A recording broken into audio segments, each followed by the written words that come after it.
Bonjour à toutes et à tous, c'est Conny, j'espère que vous allez bien. Bienvenue sur cette vidéo. Je vais vous montrer donc aujourd'hui comment fusionner vos ressources pour vos projets RPG Maker sans trop de difficultés. En tout cas, j'essaierai de rendre ça facile. Est-ce que vous êtes prêts? C'est parti!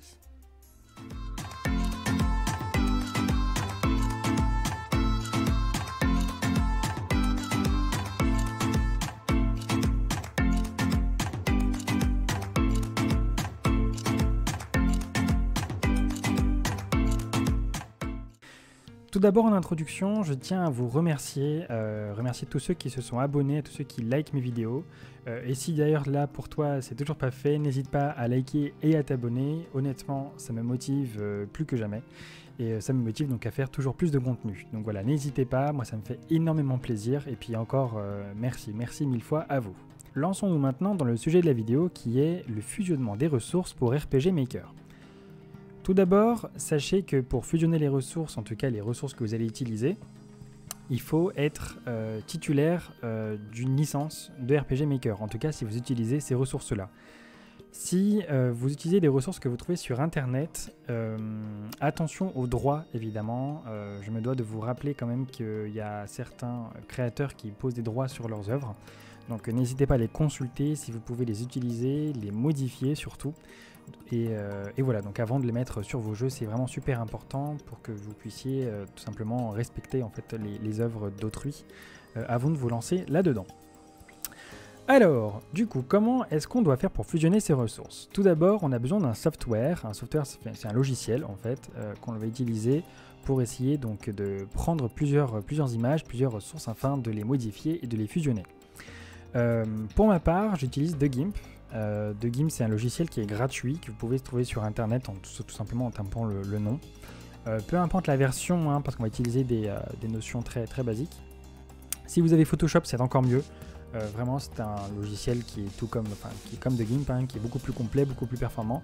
Et sinon, si vous avez d'autres logiciels qui permettent de faire de la retouche, en fait, du montage photo, image, n'hésitez pas à les utiliser, évidemment, ça ne sert à rien de lâcher de l'argent là-dedans, sachant que pour faire des choses aussi simples, si je peux dire, je vais vous montrer d'ailleurs, mais voilà, n'hésitez pas à télécharger des choses gratuites, ça existe, hein, TheGimp, ça marche très bien, j'utilise ça depuis des années et ça marche, j'en suis amplement satisfait. Donc, une fois que vous avez installé TheGimp, donc ouvrez-le évidemment et sélectionnez en fait les ressources que vous souhaitez fusionner. Attention à la cohérence de vos ressources évidemment. Si vous voulez donc fusionner deux ressources des tilesets, donc des ressources faites pour vos mappings, évidemment, basez-vous sur deux tilesets. Ne partez pas d'un set d'icônes pour aller sur un tileset, à moins que vous souhaitez créer justement des ressources, et là on verra ce genre de choses dans une autre vidéo pour que je puisse vous expliquer tout cela. Donc là pour ma part, voilà, j'ai choisi deux images que j'ai ouvertes, hein, donc dans fichier, ouvrir, et ensuite vous cherchez les images en question, et j'ai pris donc deux tilesets de RPG Maker. Pour ma part, c'est RPG Maker MZ, si je dis pas de bêtises, c'est la toute dernière version à ce jour de RPG Maker. Alors, donc j'ai ouvert moi mes deux ressources que je souhaite fusionner, en tout cas pas entièrement, hein, je veux juste fusionner quelques éléments, voilà. Tout d'abord, première chose très importante, c'est la transparence. Il se peut que si vous avez ouvert une image qui est en JPG ou en JPEG, il se peut que le fond ne soit pas transparent mais que ce soit un fond blanc.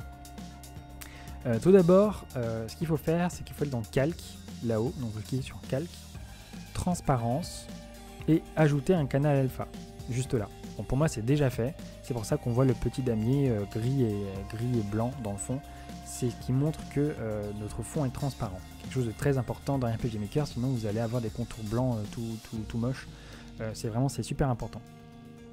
Une fois que vous aurez ajouté votre canal alpha, vous irez dans couleur vers alpha, en fait on va dire que telle ou telle couleur va virer vers va se transformer en transparent. Donc vous allez cliquer là-dessus et vous allez choisir la couleur blanche, donc là évidemment comme vous voyez, le blanc actuel de l'image a été transparent. Si je dis que c'est du rouge, le rouge de toute l'image va tourner au transparent. Si vous avez des notions un peu d'imagerie ou d'art, vous verrez par exemple que si je retire du rouge, les choses virent au bleu. C'est logique. Donc vous, pour votre part, si vous avez un fond blanc et que c'est pas transparent, vous sélectionnez la couleur blanche et vous validez. Hop là. Et vous aurez ensuite, voilà, un modèle comme ceci. Donc, idem pour les deux images. Hop là. Je vais juste enlever ma grille. Parfait. Une fois que l'on est là, on a déjà en fait préparé nos ressources pour la fusion. Maintenant, autre chose de très très important, on va se mettre en fait un modèle, une espèce de grille qui va nous servir d'alignement pour que l'on puisse pas se gourer tout simplement et qu'on puisse centrer nos ressources quand on va commencer à les fusionner. Pour cela, vous irez en haut dans Affichage, puis dans Afficher la grille. Pareil hein, pour vos deux images, Affichage, Afficher la grille. Sauf que là, vous voyez, quand je zoome, donc là pour zoomer pour moi, c'est j'appuie sur CTRL et je vais en avant avec la molette. Je vois que la grille, elle n'est absolument pas cohérente avec la grille avec les carrés, si vous voulez, avec les dimensions de mon tileset pour RPG Maker.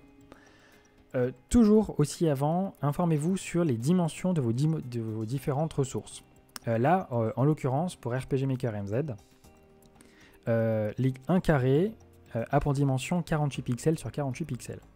Donc c'est ce que je vais demander à ma grille à prendre comme modèle, comme dimension, afin de s'aligner avec les dimensions d'RPG Maker. Pour cela, je vais dans Images, configurer la grille, donc la grille que vous voyez juste là, et je vais aller ici, demander, hop là, je vais demander un espacement de 38 pixels sur 38 pixels. Si je ne me suis pas gouré, ça a l'air bon. On voit ici que la grille, voilà, s'aligne avec les ressources et on va valider. Là déjà, ça ressemble à quelque chose qu'on peut mettre dans RPG Maker. On va faire la même chose pour l'autre. Donc voilà, image, configurer la grille, 48 sur 48, ça se met automatiquement à jour. Parfait. Alors, maintenant que j'ai enlevé donc le fond pour qu'il soit transparent et que j'ai mis ma grille pour que je puisse aligner, que ça me serve en fait de référence pour centrer mes ressources, je vais maintenant sélectionner les choses que je vais fusionner. Enfin, déjà les choses que je vais supprimer, par lesquelles je vais remplacer par l'autre ressource. Donc là, j'ai pris normalement voilà, deux ressources. Donc là, j'ai un donjon et là, j'ai des ressources d'extérieur. Et imaginons que pour mon projet, j'ai absolument pas de coin enneigé. Voilà. Et je voudrais mettre par exemple tout ce qui est, je ne sais pas moi, les colonnes par exemple qui sont là, je ne sais pas si elles y sont. Voilà, parfait. Les colonnes qui sont là, avec les petites statuettes, voilà, je voudrais les incorporer ici. Pour cela, je vais d'abord supprimer donc les tilesets enneigés. Donc je vais d'abord dans la sélection. Donc ici à gauche, c'est un outil de sélection qui est rectangulaire. D'accord? Donc je clique dessus, je zoome un peu et je vais essayer, hop là, de sélectionner tout ce qui est tileset enneigé. Donc là, je suis toujours en clic gauche enfoncé, je lâche ma souris. Et là, on voit qu'il y a des pointillés qui tournent autour du carré. Ça prouve que ma sélection, en tout cas, a été faite.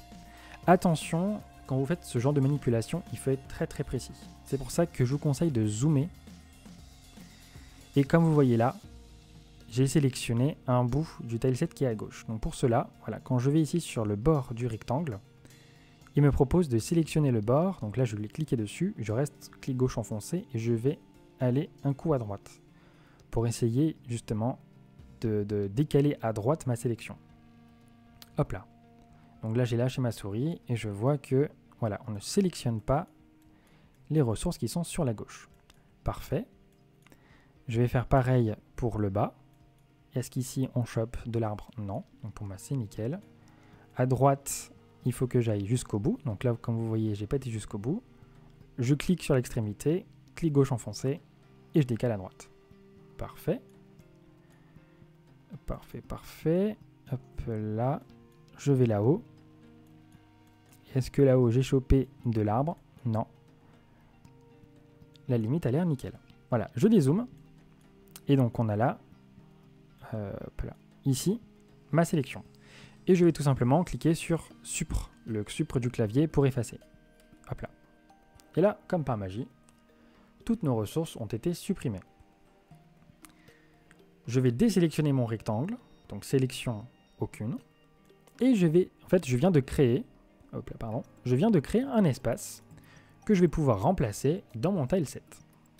Donc pour cela, donc là j'ai combien? J'ai 5 carrés. Et je vais pouvoir sélectionner l'équivalent de 5 carrés ici. Je vais donc prendre, hop là, les statues. Donc 1, 2, 3, 4, 5, c'est parfait.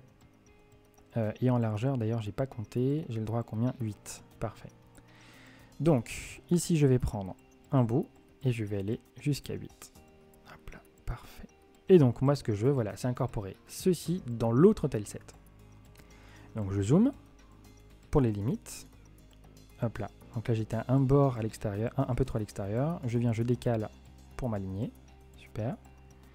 Ici, là-haut, on voit que les pointillés ne sont pas alignés avec mon grillage que j'ai mis à l'origine. Donc je monte. Hop là. Parfait. Je check à droite aussi. On voit ici aussi que ce n'a pas été aligné. Je prends, je décale à droite. Et pareil pour en bas. Là, j'ai grignoté un peu trop le tileset d'en dessous. Donc là, voilà, je m'aligne avec la grille. Parfait. Là, avec ce que je viens de sélectionner, je vais le copier. Donc, CTRL sur le clavier, CTRL-C. Et je vais aller sur l'autre. Et je vais faire CTRL, toujours sur le clavier, hein, CTRL-V. Là, on voit qu'un calque a été créé. Sur la droite, il y a la gestion des calques. Ce qu'il faut savoir, c'est que sur les softwares, comme sur Photoshop d'ailleurs, les éléments marchent par niveau. Donc comme si c'est comme un immeuble, si vous voulez. Nous, on a la vue du dessus de l'immeuble. Et chaque étage de l'immeuble vaut un calque, si vous voulez, sur les softwares. Donc là, mon outside B, c'est ma base, c'est le rez-de-chaussée. Et la sélection flottante, ça va être le premier étage. Ce qui fait que quand moi, je vais sélectionner ma sélection flottante ici, et que je vais pouvoir la bouger, elle sera au-dessus, donc au premier étage, de mes ressources. On le voit très bien. Ok. Si vous ne pouvez pas sélectionner et déplacer votre ressource, vous pouvez cliquer ici sur les deux flèches. C'est vraiment l'outil de déplacement. Donc voilà. Donc là, ce sont mes ressources que je vais prendre et que je vais positionner donc juste ici. Hop là. Donc je vais zoomer pour bien positionner mes ressources. Bah écoutez, ça a l'air déjà très bien. Quoique, est-ce que c'est pas un peu trop à gauche? Hop là. Là, ça m'a l'air d'être nickel. Ah, je suis un peu trop bas. Donc là, parfait. Là, celui-là, il prend 4, 4. Donc là, vous voyez parfaitement, justement. Ça, là, c'est un exemple parfait pour vous montrer que ça sert de référence comme limite entre deux. Là, si ça avait été un peu trop à gauche, avec la ligne noire que vous voyez ici, je ne sais pas si vous le voyez, ça montre que mon calque est un peu trop à gauche. Donc, je vais le décaler à droite. Parfait. Et est-ce que là-haut, il n'y a rien qui dépasse? Ah bah non, c'est bon. Parfait. Et bien écoutez, voilà. J'ai remplacé ma partie que j'ai voulu remplacer. Donc, j'ai fusionné mes deux ressources.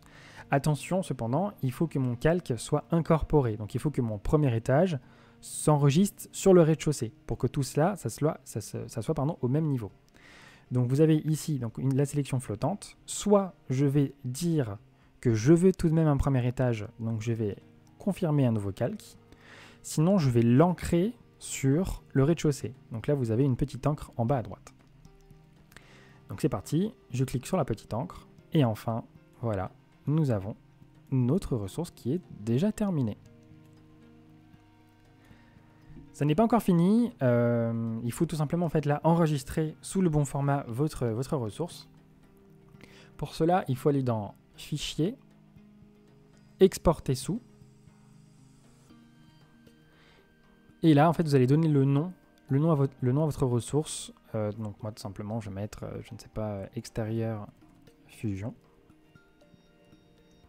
Et attention, je vous demanderai de garder ou même de changer le format de votre image en PNG, donc .png.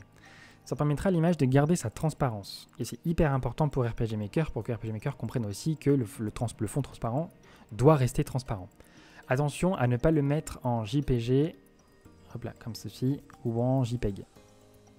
C'est pas bon, ça veut dire que le transparent va redevenir blanc. Et c'est absolument pas ce qu'il nous faut. Donc voilà, n'hésitez pas. à le mettre en PNG.